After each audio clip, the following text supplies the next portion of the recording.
ಕನ್ನಡ ನಾಡು, ಇದು ಕನ್ನಡಿಗರ ನಾಡಿಮಿಡಿತ.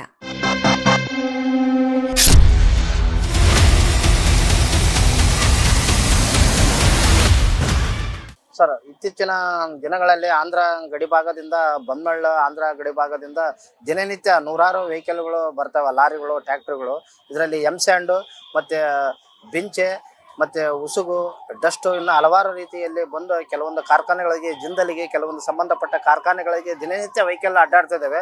ಇದಕ್ಕೆ ಪರ್ಮಿಷನ್ ಐತೇ ಇಲ್ಲ. ಇದಕ್ಕೆ ಓವರ್ಲೋಡ್ ಎಷ್ಟಿದೆ, ಮತ್ತು ಅಲ್ಲಿರ್ತಕ್ಕಂಥ ಚೆಕ್ ಪೋಸ್ಟ್ ದಾಟಿ ಬರಬೇಕು. ಕರ್ನಾಟಕಕ್ಕೆ ಬರಬೇಕಂದ್ರೆ ಆ ಚೆಕ್ ಪೋಸ್ಟಲ್ಲಿ ಪರ್ಮಿಷನ್ ತೊಗೊಂಡಿದ್ದಾರೆ ಇಲ್ಲ ಅಂತಂದೇಳಿ ಆ ಚೆಕ್ ಪೋಸ್ಟನ್ನು ಅಧಿಕಾರಿಗಳ ಮೇಲೆ, ಆಮೇಲೆ ಮತ್ತೆ ಪೊಲೀಸ್ ಸಂಬಂಧಪಟ್ಟ ಅಧಿಕಾರಿಗಳ ಮೇಲೆ, ಆಮೇಲೆ ಮತ್ತೆ ಅದಕ್ಕೆ ಸಂಬಂಧಪಟ್ಟ ಗಣಿ ಮತ್ತು ಭೂವಿಜ್ಞಾನ ಇಲಾಖೆಯ ಅಧಿಕಾರಿಗಳು ಏನು ಮಾಡ್ತಿದ್ದಾರೆ ಏನಿಲ್ಲ ಅಂತಂದೇಳಿ ಒಂದು ಸಾರ್ವಜನಿಕರಲ್ಲಿ ಯಕ್ಷಣೆ ಪ್ರಶ್ನೆ ಆಗಿ ಕಾಡುತ್ತದೆ.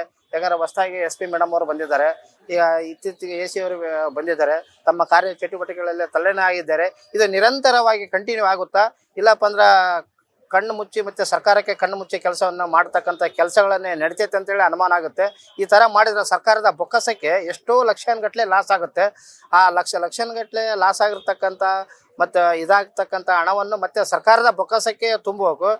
ಇದರಲ್ಲಿ ತಮ್ಮ ಕಾರ್ಯ ಪ್ರವೃತ್ತಿಯಲ್ಲಿ ಯಾರ್ಯಾರು ವಿಫಲವಾಗಿರ್ತಾರೆ ಅಂಥ ಅಧಿಕಾರಿಗಳ ವಿರುದ್ಧ ಸೂಕ್ತ ಶಿಸ್ತು ಕ್ರಮ ಕೈಗೊಳ್ಳಬೇಕು. ಯಾವುದೇ ಒಂದು ಶೋಕೀಸ್ ನೋಟಿಸ್ ಕೊಟ್ಟು ಅದಕ್ಕೆ ಮೂಗಿಗೆ ತುಪ್ಪ ಒರೆಸತಕ್ಕಂಥ ಕೆಲಸಗಳು ಆಗಬಾರ್ದು.